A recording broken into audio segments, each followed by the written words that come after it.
Welcome back. Democratic National Alliance Deputy Leader Bush M. Brister says that the presentation made by the Ministry of Tourism on Saturday has raised some serious concerns, and he in turn raises the question, are we reopening wisely? The removal of the rapid antigen test on arrival and reliance on a negative RT-PCR test done within 5 days pose major public health risks. Visitors staying for more than 5 days are merely encouraged to be retested or may incur a small fine.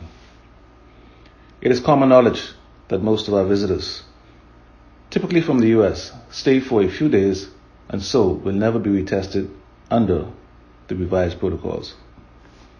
Several visitors will potentially be 10 days post their RT-PCR test before being screened.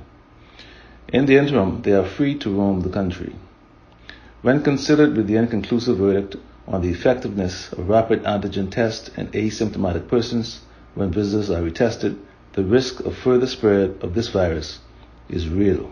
Mr. M. Brister also says that travelers will be required to opt into COVID-19 health insurance beginning on November 14th and begs the questions of who bears the cost for health care and air evacuation of sick visitors prior to this date. He also asks if the process for the selection of the insurance provider selected by the government is transparent and fair, and if returning Bahamians and residents will be covered under this insurance after paying the fees. We are deeply concerned that little was learned from the last botched reopening on July 1st, 2020.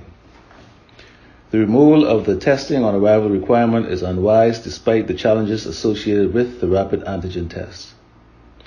Are the health indicators trending in a positive direction to justify these relaxed tourism measures? Are we to believe that the curve is now being flattened, or are the numbers seemingly less due to a 70% decrease in testing? Obviously, fewer testing means the detection of less new infections. Have we sufficiently improved border surveillance? The DNA's recommendation of a single air and sea entry point would have potentially alleviated such difficulty. Mr. M. Brister contends that the Doctors and Nurses Union, as well as frontline workers, would have been calling for increased testing for months.